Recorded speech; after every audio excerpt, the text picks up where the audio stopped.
WhatsApp class 12 welcome back to our channel. और आज Indian economy का फर्स्ट चैप्टर हम लोग कंप्लीट करने वाले हैं। बस एक दो तीन छोटे छोटे टॉपिक्स बचे हुए हैं। फर्स्ट वीडियो में ऑलमोस्ट टॉपिक्स हमने कवर कर लिया था। कुछ टॉपिक्स जो आज वीडियो में कंप्लीट करेंगे और आज चैप्टर्स भी आज ही कंप्लीट हो जाएगा। तो देखो हमने तीन यहाँ पे सेक्टर्स पढ़ना था, एक एग्रीकल्चर सेक्टर, एक इंडस्ट्री सेक्टर और एक फॉरेन ट्रेड। तो एग्रीकल्चर और इंडस्ट्री सेक्टर ऑलरेडी हमने फर्स्ट वीडियो में कवर कर लिया है। आज जो मुझे कवर करना है वो है फॉरेन ट्रेड। यानी फॉरेन ट्रेड जो था उस समय ब्रिटिशर्स रूल के समय फॉरेन ट्रेड का क्या सिचुएशन था, क्या कंडीशन था, इसके बारे में हम लोग को जानना है। तो foreign trade under the Britishers rule, अब आपको पता ही है कि जो फॉरेन ट्रेड था इसको भी पूरा का पूरा कंट्रोल किया जा चुका था थ्रू डिस्क्रिमिनेटरी पॉलिसी। इसको भी डिस्क्रिमिनेटरी टैरिफ पॉलिसी के थ्रू पूरा का पूरा कंट्रोल किया जा चुका था ब्रिटिशर्स के द्वारा। यानी कि यहाँ पे डिस्क्रिमिनेटरी टैरिफ पॉलिसी का मतलब कि वो ड्यूटी फ्री एक्सपोर्ट किया जा रहा था हमारे रॉ मटेरियल का, और उनका finish goods duty free import किया जा रहा था। तो इसमें क्या आता है, नेट एक्सपोर्ट। हमारे इंडिया में क्या देखने को मिला जब हमारे डिस्क्रिमिनेटरी टैरिफ पॉलिसी के थ्रू पूरा का पूरा ब्रिटिशर्स के द्वारा कंट्रोल कर दिया गया, तो इंडिया में पाया गया net exporter of primary products, यानी प्राइमरी प्रोडक्ट्स का net exporter and importer of finish goods, और फिनिश गुड्स का इंपोर्टर। यानी वही बात हुआ कि हमारे जो रॉ मटेरियल थे वो ड्यूटी फ्री एक्सपोर्ट्स कर दिए जा रहे थे ब्रिटेन, और वहां से जितने भी फिनिश गुड्स थे वो ड्यूटी फ्री इंपोर्ट किए जा रहे थे हमारे इंडिया में। उसके बाद monopoly control on India foreign trade. India के फॉरेन ट्रेड पे पूरा का पूरा मोनोपोली कंट्रोल किया जा चुका था, और ये मोनोपोली कंट्रोल जो था वो टुवर्ड्स ब्रिटेन था।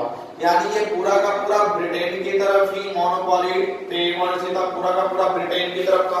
यानी कि हमारे इंडिया के जो बिजनेस है वो 50 to 60% ये ब्रिटेन के तरफ मोनोपोली, यानी ब्रिटेन के तरफ ही जा रहे थे। उसके बाद surplus trade but only to benefit Britishers. यानी सरप्लस ट्रेड का मतलब क्या होता है, ये काफी इंपॉर्टेंट पॉइंट है यहाँ पे समझना। सरप्लस ट्रेड का मतलब होता है बीओटी, यानी बैलेंस ऑफ ट्रेड। तो किसी भी इकोनॉमी में बैलेंस ऑफ ट्रेड कब होता है, where export is greater than import. जब एक्सपोर्ट ग्रेटर देन इंपोर्ट होता है तो बैलेंस ऑफ ट्रेड होता है। तो उस समय हमारा India balance of trade surplus में था, यानी हमारे एक्सपोर्ट्स ज्यादा थे क्योंकि हमारे रॉ मटेरियल ज्यादा यूज किए जाते थे, रॉ मटेरियल यहां से एक्सपोर्ट्स किए जाते थे। तो एक्सपोर्ट्स भी हमारा सरप्लस तो हो रहा था, लेकिन वो सरप्लस किसके लिए बेनिफिशियल था, सिर्फ ब्रिटिशर्स के लिए। इसका कोई भी बेनिफिट इंडिया को नहीं मिल रहा था।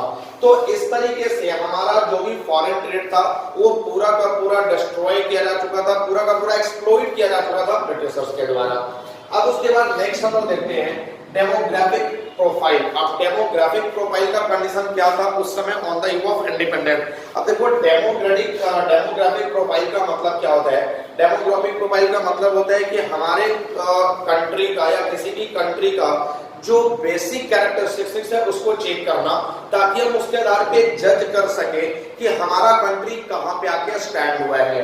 तो डेमोग्राफिक प्रोफाइल्स में सबसे पहला आता है high birth rate and death rate. यानी बर्थ रेट और डेथ रेट दोनों ही बहुत ज्यादा हाई था on the eve of independence.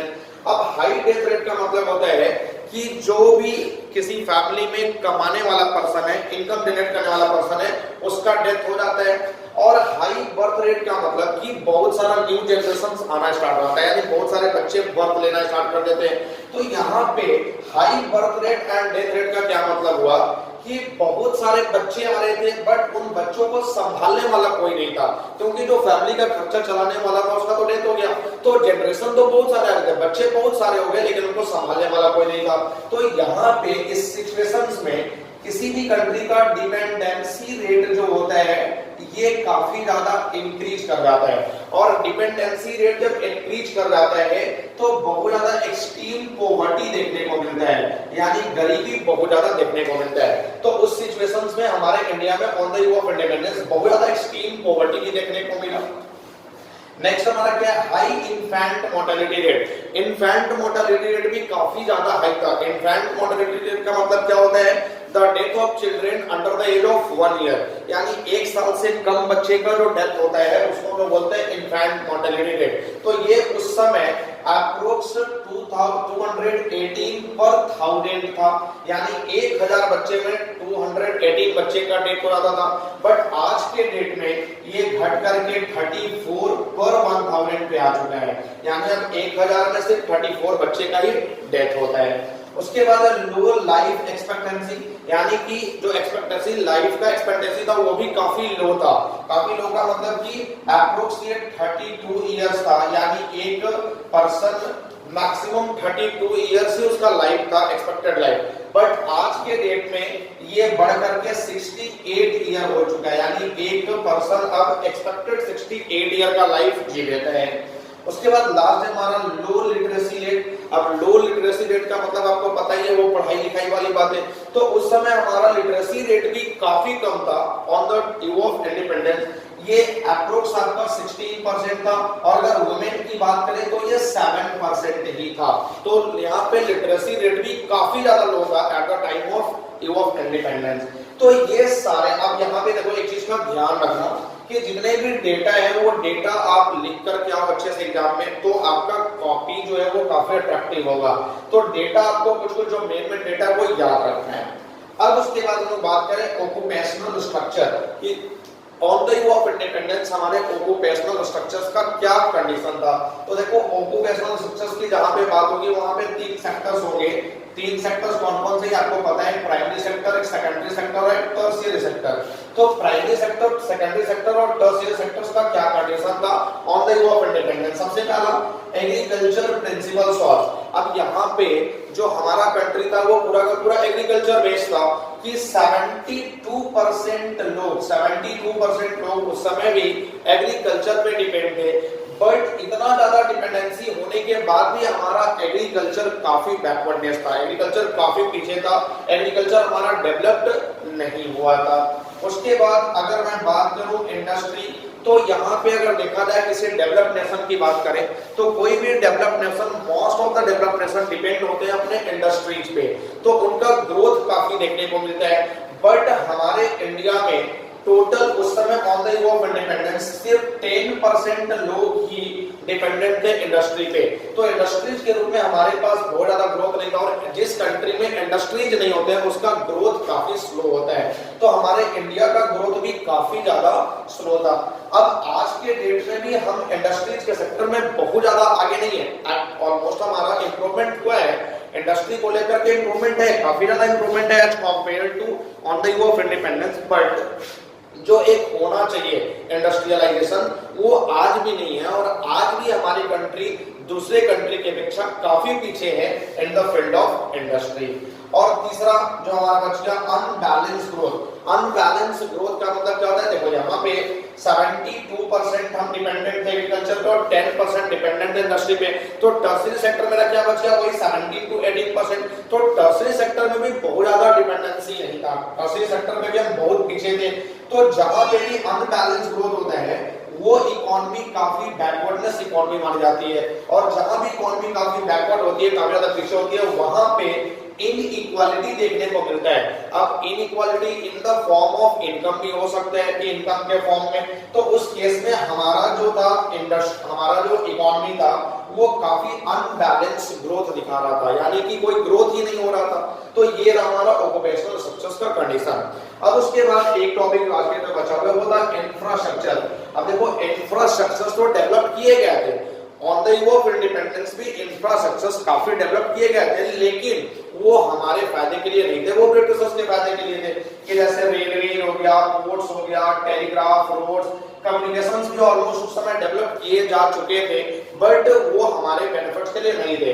अब जैसे रेलवे की बात करें तो रेलवे का डेवलपमेंट हुआ था, और रेलवे वहां पे किस लिए डेवलप किया गया था, to transport finish goods from Britain to India, यानी फिनिश गुड्स को ब्रिटेन से इंडिया लाने के लिए रेलवे डेवलप किया गया था। तो ये ब्रिटिशर्स के बेनिफिट के लिए ही था, हमारे बेनिफिट्स के लिए कुछ भी नहीं था।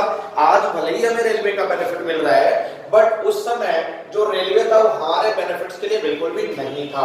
उसके बाद पोर्ट्स की बात करें तो यहाँ पे सी पोर्ट्स की बात कर रहे हैं, एयरपोर्ट्स भी होता है तो एयरपोर्ट से बहुत ज्यादा सामान को नहीं लेके जाया जा सकता है, तो ऑलमोस्ट यहाँ पे सी पोर्ट्स की बात हो रही है। तो सी पोर्ट्स भी उनके बेनिफिट्स के लिए था। एक्सपोर्ट टू रॉ मटेरियल को एक्सपोर्ट करने के लिए, अभी आपने पढ़ा कि हमारे raw material towards Britain exports कर दिए जाते थे, तो वो एक्सपोर्ट यानी जो हमारे प्राइमरी प्रोडक्ट्स थे उनको एक्सपोर्ट्स कर दिया जाता था, तो उनको एक्सपोर्ट करने के लिए कहीं ना कहीं सी पोर्ट्स डेवलप किया गया। उसके बाद टेलीग्राफ भी डेवलप किया गया टू एनहांस एडमिनिस्ट्रेटिव एफिशिएंसी, यानी कि एडमिनिस्ट्रेटिव लेवल को सही करने के लिए, ताकि उनका सारा कंट्रोल पावर बना रहे, वो कंट्रोल अच्छे से कर सके, उसके लिए वो टेलीग्राफ को भी डेवलप कर चुके थे, बट ये भी उनके बेनिफिट के लिए था। उसके बाद रोड्स का भी डेवलपमेंट हुआ, काफी रोड्स भी बनाए गए, लेकिन ये किसने बनाए गए? For transportation of raw material two port, यानी रॉ मटेरियल को पोर्ट तक, सी पोर्ट तक लेके जाने के लिए रोड बनाया गया, तो रोड भी उनके बेनिफिट के लिए था। और कम्युनिकेशन सेक्टर को डेवलप किया गया था, लेकिन उतना ज्यादा डेवलपमेंट कम्युनिकेशंस का उस समय नहीं हो पाया था।